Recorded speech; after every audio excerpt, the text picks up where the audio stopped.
Ever since my first couple times doing DMT, I have had a far more difficult time remembering what happened, and there was a fear that kept me from taking the plunge too often. Both of these were cleared out of me the other night, though when I smoked it again amongst new friends, it was once again lucidly available to my memory, and I had the joy of attempting to put words to the unlanguageable. Enjoy. Dose: 50 mg synthetic DMT in a glass pipe on a small bed of dill, 3 large, hot, plasticky tokish. Upon inhalation, the trembling darkness before me crystallized instantly into a shimmering vortex of lime-colored tesseract and began a meticulous implosion in upon itself. Pulses of sinuous electric energy shot along it from behind me, and I could see them disappear down its infinite corridor. Each one came faster and faster and faster until this typhoon-like tunnel was throbbing with supple, supernova pulsations. It was then that I began to accelerate, an auditory drone that seemed to flange at the edges of my being propelling me along. I couldn't believe the breakneck speed with which I was beginning to move, like a proton in a hyperspatial supercollider. The breathtakingly ecstatic sensation of being literally shot out of the confines of my corporeal body was overwhelming, and already my mind was grasping wildly about for some semblance of familiarity. No previous DMT journey had ever moved this fast. The vortex started coiling then, curling and cycling into its cylindrical self, and I became aware that it was but one strand in a warping and wafting dimension which was now materializing and taking on 1,000 outlandish forms all around me. Ahead was an entirely ludicrous, stencil, concentric, mandala-like disco medusa that wore about it a technicolor dreamcoat of fibrillating antennae, surrounded by an ultraviolet aura. Instantly I could tell it was alive, some sort of a sentinel. Then seemingly out of nowhere and from every direction at once came these freakish tentacles of liquid lapis lazuli. They began moving together with an almost orchestral hyper-precision, and I was completely mesmerized. It was like nothing I had ever seen. I had absolutely no idea what I was looking at. There must literally have been thousands of them. I was utterly flabbergasted. I knew I must find a way past this creature though, as extraordinary as she was. We were still cruising along at the speed of light, now descending backwards together through an amoeboid, octahedral gallery of iridescent vaults. It was at this moment that I became suddenly aware we were not alone.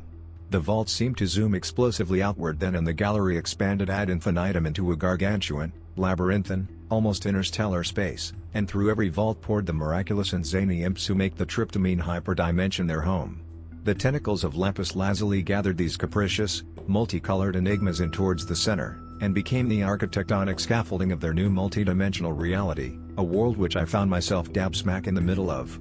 It was like a liquid mind ecology of staggering and alien complexity, the mind as it crosses over into quantum warp drive and migrates ever further out into the oceanic beyond.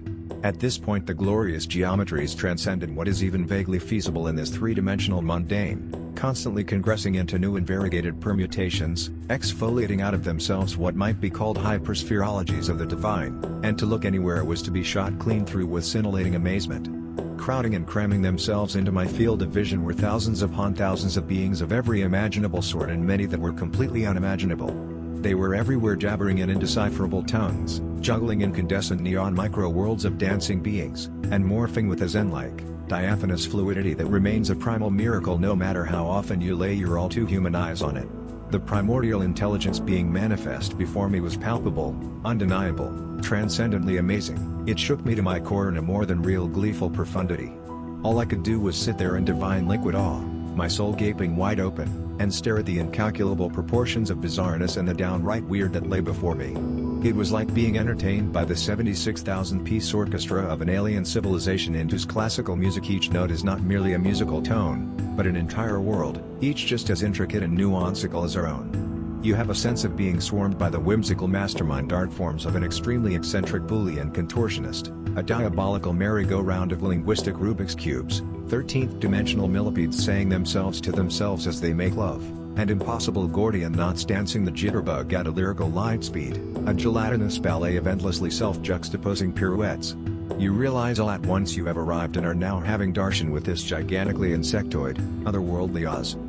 They came at me again and again. A more than possible tsunami of opalescent co-mobulations, like rivers of music and miracles and clowns, the floodgates of my soul thrown wider than wide with the sheer magnitude of this dazzling, world-devouring spectacle.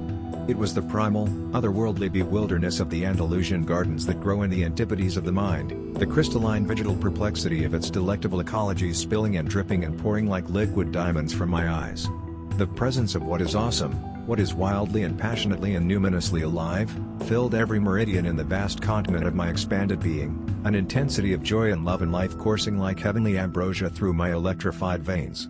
It was as though I myself was God, moving through liquid ecologies of God, the self-crystallizing emerald labyrinths of the tryptamine dreamtime, a marvelous infundibulum of plasmodial calisthenics. What occurred was a total meltdown of everything I know and hold dear, utter surrender into the honeycomb love womb of the universe reborn, born anew in 1,000 unendingly magnificent eyes, and Maya and Lila handheld spinning in sundream dandelions, my 5 senses spinning like a zillion gyroscopes round the centripetal amethyst of this all and everything. I was there, and then I was back, zap like before, I was back before I even knew I was back, the dimensions subsiding very quickly within me as the last few molecules of DMT were cracked wide open and gone. The room before me buzzed and shimmered like the most unlikely dream. The world? Oh yes, I remember, I like it there. Hello people. You look so normal and good. But wait, something just happened. What was that thing? Oh yes, oh my lord yes, everything was still a shimmering mind mirage or bliss and joy and awe. Wow. I think I said that, wow. To think that we all spend hours there every night, after we have been metabolized away that is, and that every day the collectivity of human consciousness looks upon that miracle for over 50 billion hours, is more than any of us can even begin to understand. 7 minutes spent in that dimension, the primal furnace of our being, is enough for most people to think about for the rest of their lives. How miraculously absurd and awe-inspiring is our situation as humans then, that we are somehow built around this certain little molecule, only 4 atoms away from serotonin, the neurotransmitter which mediates and colors every aspect of our waking lives. It is like the human body is a door, a portal, and DMT is the key that opens our experience to the all-possible, the everything dimension, which surrounds us on all sides though we see it not. That the simple quantum difference of 4 atoms can open this for anyone to see is, and will remain, the greatest, most mysterious enigma in this life. The day we unlock its secrets we will for the first time awaken from the dream.